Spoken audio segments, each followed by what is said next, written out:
أعمل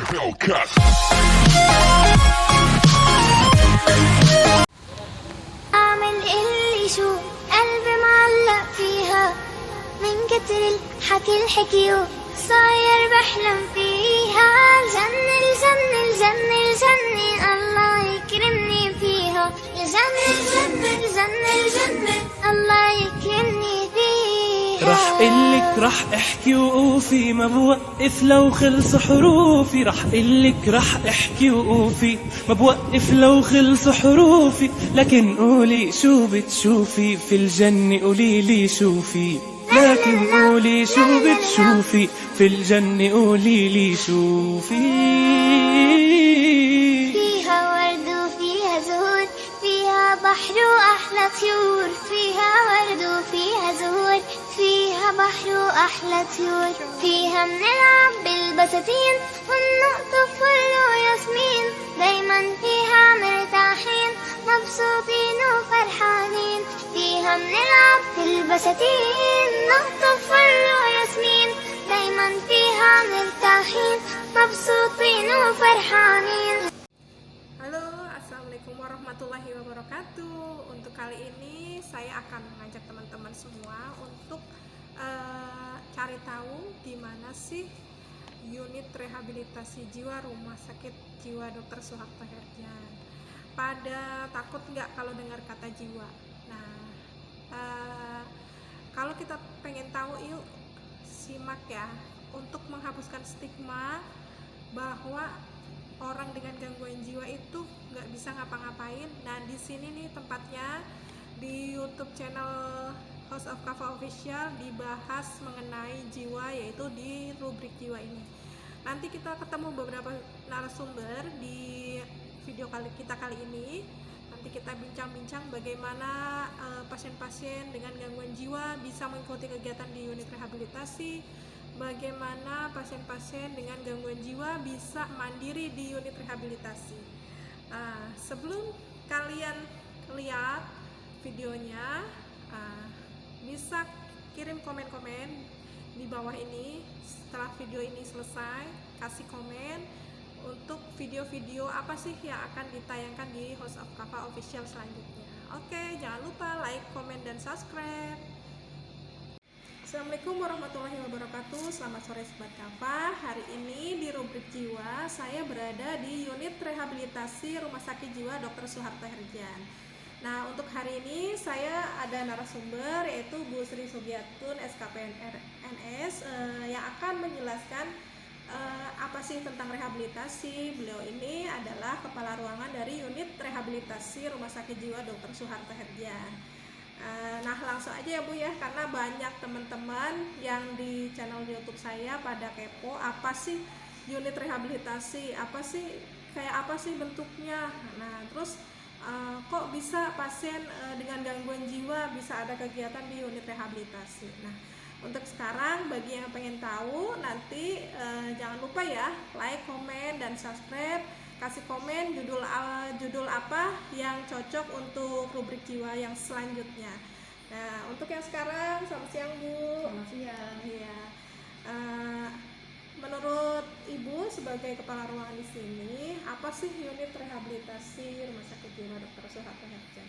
Jadi unit rehabilitasi Rumah Sakit Jiwa Dr. Suharto Herdian itu bertujuan mengembalikan individu baik hak dan fungsinya sebagai individu yang mandiri dan berguna, dan meningkatkan kualitas hidupnya nantinya gitu. Jadi tujuan kita itu membuat rehabilitasi itu seperti itu nantinya untuk pasien. Mengembalikan kembali ya Bu ya fungsi, hak individu tersebut sebagai individu yang mandiri ya.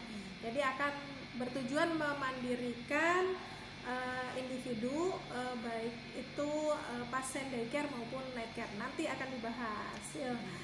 Gimana sih Bu kriteria nih pada tanya pasien yang dengan gangguan jiwa kok bisa masuk ke sini gitu. Ya, kriterianya apa aja? Tentunya pasien yang sudah tidak gelisah, itu udah pasti ya. Kalau masih gelisah kan pasti masih dirawat di perawatan ya. Jadi pasien yang masuk sini pasien tidak gelisah, terus bukan pasien yang dengan retardasi mental, terus pasiennya dapat berkomunikasi dengan baik, bisa membaca, bisa menulis. Usianya 19 tahun sampai 50 tahun itu sudah bisa. Terus tidak memiliki penyakit yang berat dan berpotensi menular. Itu kan kasihan juga ya nanti peserta yang lain kalau ada pasiennya seperti itu. Terus ada punya minat dan bakat pasiennya, jadi minat bakatnya tuh optimal, memang benar-benar punya gitu. Terus tes fungsi kognitifnya masih baik. Terus keluarga pasiennya kooperatif, gejala negatifnya tuh udah masih minimal. Maksudnya gini, dia masih ada halusinasi tapi masih bisa mengontrol gitu. Kalau itu halusinasi, dia ada resiko perilaku kekerasan tapi dia bisa mengontrol itu, masih bisa. Jadi pasien-pasien yang masuk ke sini dengan kriteria biasanya tidak gaduh gelisah ya Bu, nggak gelisah, terus juga tidak mengalami retardasi mental. Kenapa? Karena di sini ada tugas menulis, ada tugas menyimak. Jadi kalau pasien dengan gangguan retardasi mental biasanya akan kesulitan dan tidak bisa mengikuti kegiatan di sini. Kemudian bisa membaca dan menulis karena pasiennya nanti akan nulis kegiatan seharian penuh, itu ditulis kegiatannya. Kemudian tidak ada cacat fisik, istilahnya itu total care ya Bu ya. Ya, yang apalagi dengan bantuan itu nggak bisa. Kemudian punya penyakit menular atau punya penyakit berat, komorbid ya, punya penyakit berat, tidak bisa masuk ke sini. Kemudian punya bakat yang optimal. Biasanya keluarga sudah melihat adanya bakat di pasien ini, atau sebelum sakit ya, klien sudah punya bakat yang optimal, tapi karena sakit kemudian terbentur, akhirnya bisa tuh masuk ke unit rehabilitasi. Terus tes fungsi kognitif yang bagus, keluarga juga kooperatif. Nah ini penting banget teman-teman, keluarga harus kooperatif karena kita semua itu nanti akan saling ketergantungan di satu sistem ya, saling ketergantungan antara keluarga dan petugas di sini ya Bu ya. Jadi contohnya kalau pasiennya tidak bisa datang untuk ke daycare, otomatis kan keluarga tuh pemberitahuan gitu. Jadi peran keluarga penting banget ya teman-teman. Kemudian pasiennya boleh punya gejala, misalkan dengan halusinasi, dia masih ngomong sendiri atau masih dengar halusinasinya, tapi halusinasinya minimal terkontrol ya Bu ya. Sudah mengontrol, maksudnya dia tahu kalau itu lagi halusinasi gitu. Iya. Terus kalau di sini Bu kegiatannya apa aja sih Bu yang ada di unit rehabilitasi? Untuk alurnya peserta daycare itu, pertama pasien itu biasanya ada dari setelah perawatan rawat inap gitu ya, perawatan rawat inap, biasanya keluarga nggak langsung mau bawa pulang, bisa, tidak apa-apa, yang penting ya itu tadi gejala negatifnya sudah minimal gitu. Nah terus ada juga yang dari poli mandiri, bisa, boleh langsung dari poli ya Bu ya, ada juga dari poli rawat jalan, bisa. Tentunya nanti ada pengantar dari dokter DPJP. Nah, pengantar untuk rehabilitasi dari dokter DPJP. Setelah itu nanti kita seleksi pasien. Nah, jadi seleksi itu selama ada 5 kali. Siapa aja yang boleh menseleksi, yaitu 5 profesi: dokter psikiatri, perawat, psikolog, pekerja sosial dengan vokasi terapi. Nah, selama di seleksi ini, seandainya pasiennya masih ada gejala, tentunya kita masih seleksi terus sampai dia baik gitu. Nanti selama 5 kali seleksi pasiennya sudah bagus, kan nanti kita seleksi dengan 5 profesi itu tuh. Setelah pasiennya bagus, bisa maju. Nah, maju nanti ke aktivitas rehabilitasi. Itu 20 kali. Selama 20 kali kunjungan kita lihat pasiennya sudah bagus, tahapannya sudah mampu pasiennya, langsung nanti masuk ke tahapan terampil mandiri pasiennya. Nah di situ pasien sudah mulai pelatihan kerja, dan situ sudah mulai ada tanggung jawab pasien gitu.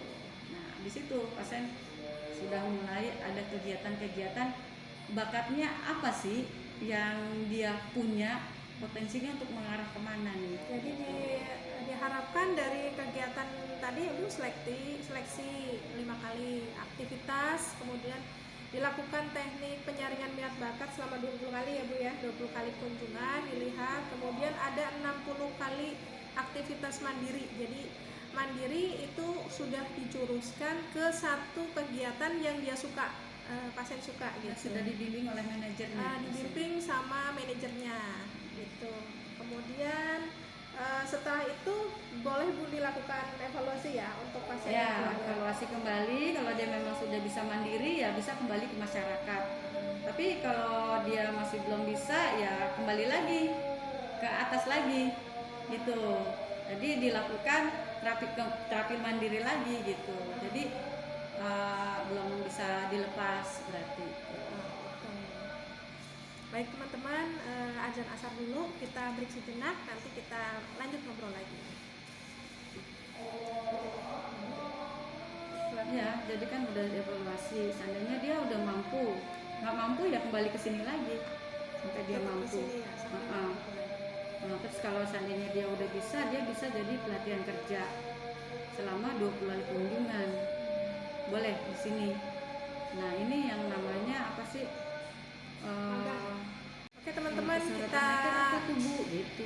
kita lanjut lagi di sini masih bersama Bu Atun. Kita bincang-bincang lagi tentang persyaratannya gimana masuk rehabilitasi, terus pasiennya yang seperti apa, kemudian kegiatannya apa aja. Nah untuk sekarang gimana sih Bu pasien bisa masuk rehabilitasi, kan tadi udah dijelasin ya Bu ya. Apa aja sih di unit rehabilitasi itu, katanya ada yang nginep, terus ada yang enggak juga, bisa dijelasin Bu. Jadi untuk yang bermalam itu kita sebut adalah perawatan malam yaitu night care. Ini biasanya untuk pasien yang tinggalnya jauh atau enggak pasien yang sudah dari perawatan terus keluarganya tidak dapat, pasiennya tidak mau minum obat kalau sampai rumah. Akhirnya keluarga pasien tuh berinisiatif kalau seandainya langsung ke rehabilitasi bisa atau tidak. Nah, kalau ya itu sesuai dengan persyaratannya, kalau memang dia pasiennya sudah tidak ada halusinasi, kalau sudah dapat mengontrol ya bisa saja. Itu tadi ada pengantar dari dokter DPJP. Itu otomatis pasiennya sudah pulang dari rawat inap, kemudian dia kontrol ke dokter, ke poli, langsung dikasih pengantar oleh dokter DPJP, bisa masuk ke unit rehabilitasi. Jadi ada dua bentuk ya teman-teman ya. Ada yang night care itu menginap di sini tapi mengikuti kegiatan daycare. Ada juga yang daycare tapi bolak-balik pulang pergi ke rumah ya Bu ya. Ya. Nah itu yang daycare tapi sekitar Jabodetabek itu masih ada fasilitas ya Bu yang. Ya, kita di sini ada diberikan fasilitas, yaitu kalau dia naik kendaraan, naik busway, kita buatkan kartu busway. Jadi ada kartu busway nih teman-teman untuk peserta daycare. Jadi ada kerjasama unit rehabilitasi dengan Transjakarta untuk menggratiskan setiap pasien daycare dengan menggunakan kartu Trans dari Rumah Sakit Jiwa supaya pasiennya tidak perlu membayar ya Bu ya. Jadi nggak perlu membayar Transjakarta. Jadi perlu di sini tahu juga ya, kalau untuk pasien daycare itu masih bisa di-cover dengan BPJS. Untuk seluruh kegiatannya masih bisa di-cover dengan BPJS yang daycare. Tetapi kalau peserta night care-nya itu tidak, dia mesti bayar. Untuk bayar bermalam, untuk bayar makannya itu mesti bayar. Tidak tercover oleh BPJS. Jadi yang tidak tercover hanya bermalamnya aja nih teman-teman. Jadi kayak mereka ngekos kemudian ikut kegiatan seperti itu. Jadi ini juga memudahkan keluarga tidak khawatir menitipkan di sini karena secara otomatis ada petugas yang jaga malam ya. Ada. Jadi ada petugas yang jaga, tetapi mereka tetap masih seperti independent living. Jadi seperti ngekos gitu. Cuma mereka paginya melakukan aktivitas yaitu kegiatan daycare ini gitu. Kemudian dari kegiatan-kegiatan itu sih Bu, apa setelah kita tahu tuh tujuannya tadi setelah evaluasi itu pasiennya ngapain sih Bu? Setelah dievaluasi tuh 5 kali pertemuan udah, 20 kali pertemuan udah, setelah itu 60 kali pertemuan udah, itu habis itu ngapain sih Bu?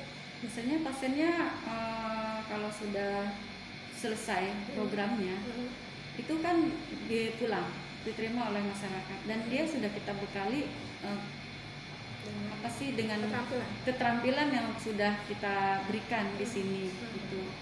Dan sebelumnya itu juga biasanya gini, contohnya kalau dia seandainya di tata boga, pasien sudah mampu, yang khususnya untuk yang pulang ya, untuk pulang hari ya, itu dicoba oleh petugas yang di tata boga, coba kamu besok membawa, diberikan tugas besok membawa yang sudah dilatih di sini kan membuat risol ya, coba besok membawa risol kamu sudah buat di rumah. Biasanya itu kan kalau hari Minggu ya, ya hari Minggu biasanya, Seninnya dia bawa. Jadi itu kita tes, kita coba gitu. Ternyata rata-rata pasiennya bisa gitu. Jadi diberikan tugas untuk membuat apa yang sudah dikasih tahu di sini, diajari di sini teman-teman. Kemudian dikasih tugas sebelum evaluasi dilakukan, apakah dia bisa nih mandiri dalam tahap ini, mandiri terampil. Mandiri terampil itu pasiennya mandiri, terus bisa terampil di satu kegiatan ya Bu ya. Jadi ada dua nih Bu, bisa langsung ke masyarakat atau magang gitu. Kalau untuk setelah evaluasi kayaknya magang di kafe bisa. Magang Kan di depan ada kafe tuh, lihat ini. Biasanya setelah evaluasi itu bisa kembali lagi ke masyarakat. Ya. Nah, kemudian ada beberapa juga yang saya lihat kembali ke sini untuk magang. Nah, di sini terus pasiennya di kita evaluasi ya, kita observasi. Kalau dia mampu ya biasanya di sini pertemuannya sampai untuk magang pertemuannya sampai 20 kali. 2 kali kunjungan. Jadi maksudnya jadi instruktur ya, dianya nanti di sini pasiennya sudah mampu. Seperti volunteer gitu. Ya, volunteer ya.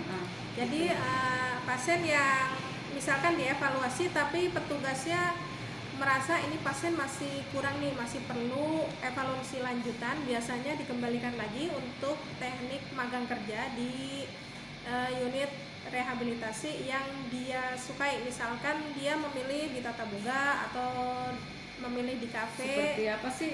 Seperti pasien kami yang pelatihan hari aja melatih apa sih kursus bahasa Inggris ya? Oh, bahasa Inggris ya, gitu. Jadi, karena dia kan bisa dilatih ya untuk misalkan ada pasien bagus di bahasa Inggris, nanti pasien ini bisa kembali lagi ke sini melatih teman-temannya sebagai volunteer juga, melatih teman-temannya di hari jadwal bahasa Inggris tersebut gitu. Nah, itu dikembangkan di sini lagi. Tapi kemudian kalau memang pasiennya dan keluarganya, kemudian PJ penanggung jawab pasiennya sudah rasa oh ini pasien cukup, udah bisa langsung ke masyarakat, biasanya dilarikan langsung ke masyarakat ya Bu ya.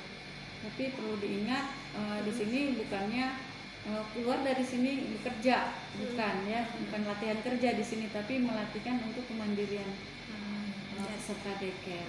Jadi fungsinya itu melatih kemandirian pasien dan memberikan pembekalan minimal satu keterampilan di unit rehabilitasi ini untuk kehidupan si ODGJ tersebut gitu.